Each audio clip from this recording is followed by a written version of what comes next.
Hola, mi nombre es Brian Jair de la Cruz López y estoy por presentar mi anteproyecto de tesis titulado Inventario de mandíbulas del lasmobranquio del Museo de Historia Natural de la Universidad Autónoma de Baja California Sur.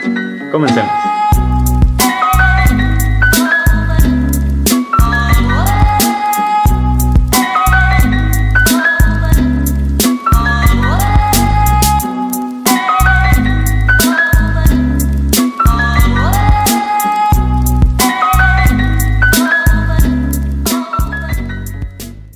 Existen muchas instituciones en el mundo donde albergan diferentes tipos de colecciones, ya sean objetos, animales y o plantas. Estos sitios son denominados museos.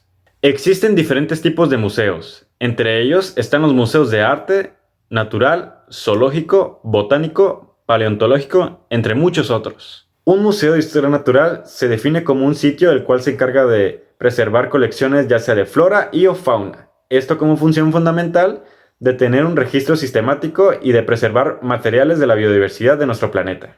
Esto es importante para el reconocimiento de especies biológicas como una unidad básica y elaborar una taxonomía detallada. Otro funcionamiento de las colecciones es el resguardo de ejemplares tipo especies amenazadas, extintas e incluso representantes fósiles.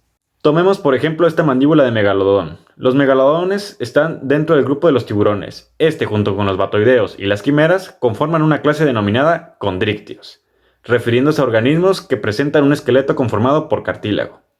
Esta misma clase se divide en dos subclases, ubicando a un lado a los tiburones y a las rayas. Este grupo se llama elasmobranquios. Y del otro lado tenemos a las quimeras, que son los holocefalios. Estas dos subclases tienen un total de 1250 especies, de las cuales 516 están compuestas por tiburones y 633 por rayas. En el caso de México, se tiene un registro de 214 especies de lasmobranquios.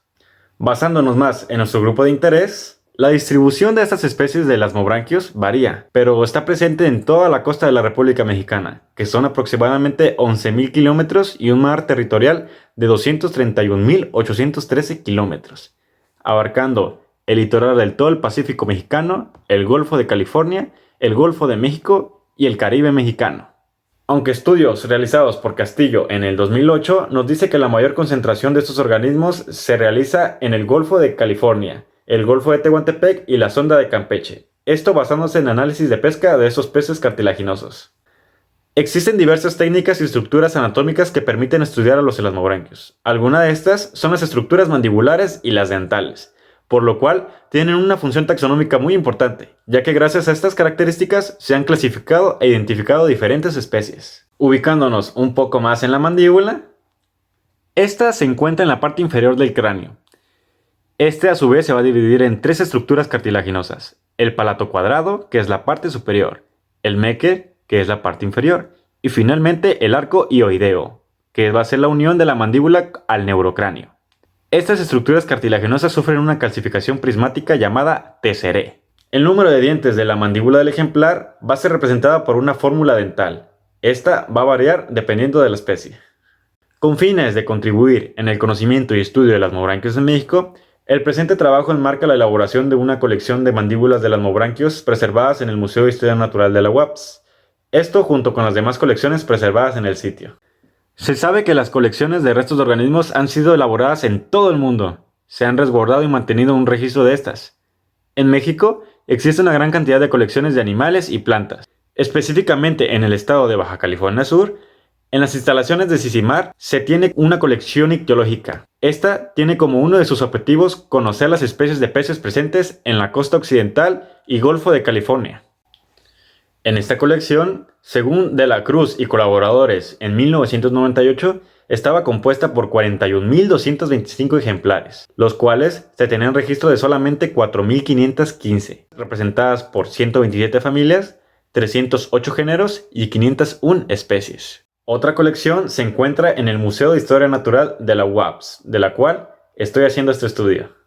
Como objetivo general tenemos describir y registrar parte del acervo de lasmobranquios del Museo de Historia Natural de la UAPS, esta a partir de mandíbulas preservadas. Como objetivos particulares tenemos que, con base a la morfología dental de las mandíbulas, determinar el uso y tipo de alimentación que tiene cada uno de estos organismos, ya sea cortar, desgarrar, moler, entre otras.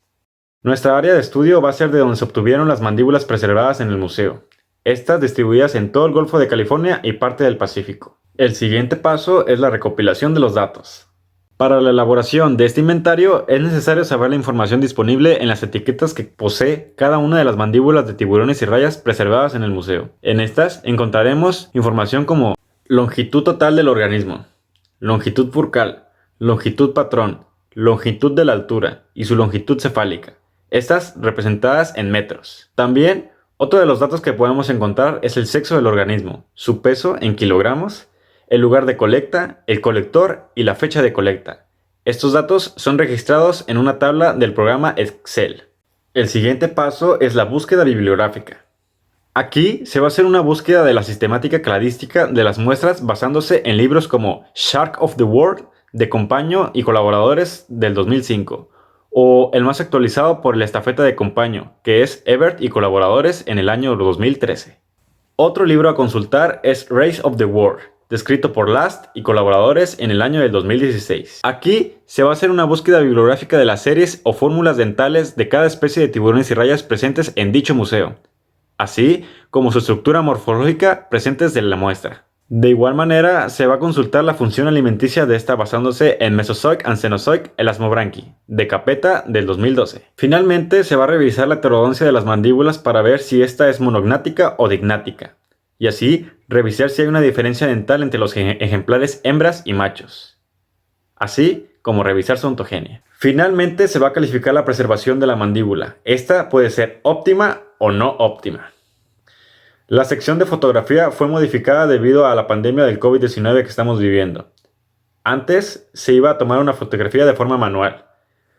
Ahora, gracias al Instituto Smithsoniano de Investigaciones Tropicales, o por sus siglas en inglés STRI, aquí se consultarán las mandíbulas de tiburones y rayas. Finalmente pasamos a la elaboración de las fichas de inventario.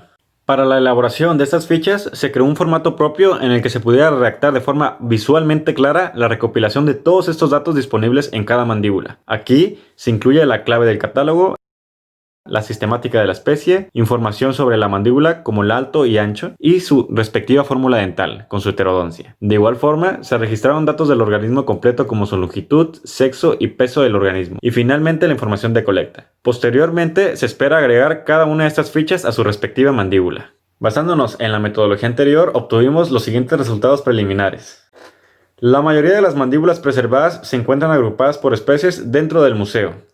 Se registraron 39 muestras pertenecientes a 4 órdenes, 6 familias, 8 géneros y finalmente 10 especies. Pero esto no es todo. Actualmente la colección cuenta con 345 mandíbulas de Elasmobranchios. Estas pertenecientes a 11 órdenes, 23 familias, 34 géneros y 53 especies.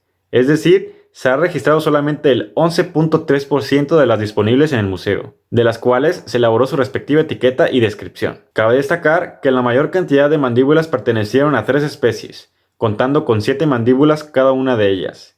Entre estas se encuentra la especie Rhizoprinodon longurio, Sphyrna lewini e Isurus oxyrhynchus. Cabe mencionar que estas son de las especies con mayor interés comercial dentro de la colección, ya sea para la fabricación de harinas o para el consumo humano. De las 39 mandíbulas, el 66.66% se encuentra en condiciones óptimas, por lo que se pudieron registrar sus medidas de altura y anchura, así como su fórmula dental en la mayoría de las muestras con ese estado. Entre las muestras nos encontramos con 2 cabezas de tiburones, la primera perteneciente a una Sphyrna lewini, mientras que la segunda pertenecía a un Carcharodon carcharias. De las 39 muestras analizadas en este estudio, el 100% resultó ser solamente de tiburones. En la colección completa de 345 mandíbulas de Elasmobranchios, se estiman aproximadamente 118 mandíbulas de rayas aún por analizar. Como conclusiones tenemos que del acervo completo de 345 mandíbulas de Elasmobranchios, solamente se cuenta con un 11.3% en este estudio. De estas, se realizó su ficha de inventario con sus respectivos datos. De este 11.3%, pertenece solamente a tiburones, faltando aún el análisis de las mandíbulas de rayas preservadas en el museo, de las cuales se estiman 118 mandíbulas. Finalmente, el 66.6% de las mandíbulas se encuentran en un estado óptimo, siendo un valor muy alto y dando mayor importancia al acervo. Por mi parte sería todo. Quiero agradecer a mi director de tesis, el Dr. Gerardo, y a sus ayudantes, José Francisco y María Fernanda, y a ustedes por su atención. Muchas gracias.